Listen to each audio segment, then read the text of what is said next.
Absolutely stunned Dortmund in this first leg clash, taking full control of this tie. And Archie, I'd like to speak to you about this. Now, if we start with the Dortmund angle, they've conceded 9 goals in their last 2 home games.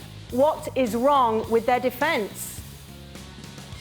It's a question that you could ask for the entirety of this season. I think it's quite a strange situation when you've conceded as many goals as Borussia Dortmund have this season, and I can only really put one down to a poor goalkeeping mistake. It tells you something about the continual lack of organisation.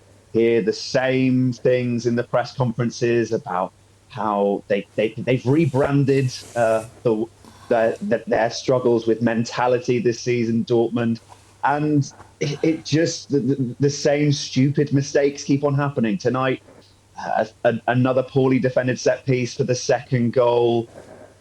It's really starting to heat up on coach Marco Rosa, but he's not the problem.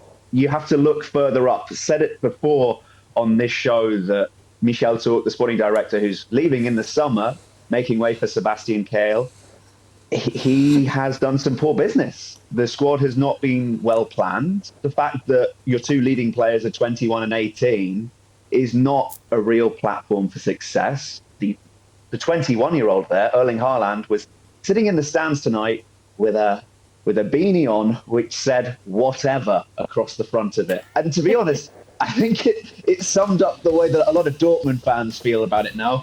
There were boos and whistles because they're frustrated at the current situation, not just because of the fact that it's an embarrassment, I think, for Borussia Dortmund to lose in the way that they have in the last 2 home games. I think, look, there's a lot of respect for Rangers as a tradition-laden club, but putting on that kind of performance, that kind of just weak defensive display once again, Dortmund fans are just so tired of seeing this over and over again. Over and over again. Maybe whatever was the name of the tactics for Dortmund going into this game. We're going to give Don his moment because obviously Rangers got a big win here. That's a nice advantage to be taken into the second leg at Ibrox. Go ahead, Don. Oh, no.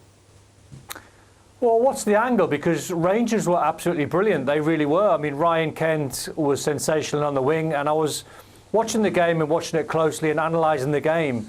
And if you amalgamate the 22 players on the pitch and you pick your best 11, it would majority be Rangers players. The only player from Dortmund that would have got in that 11 tonight would have been Jude Bellingham.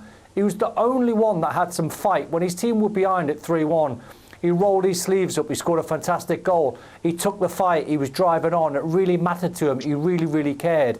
And Borussia Dortmund, I mean, they're an absolute riddle of a football club because whenever you think you can rely on Borussia Dortmund, they let you down.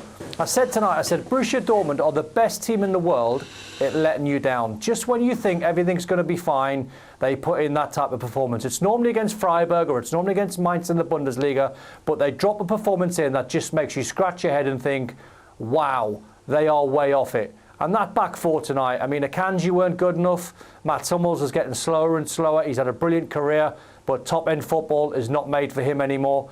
And Zagadou had one of them nights where everything he done was just wrong. The ball wasn't his friend. He had a big chance, I think, at 0-0. Rangers went up the other side of the pitch and scored. But Rangers absolutely battered Borussia Dortmund. It finished 4-2. No word of a lie, that flatters Borussia Dortmund. It could have been a lot more.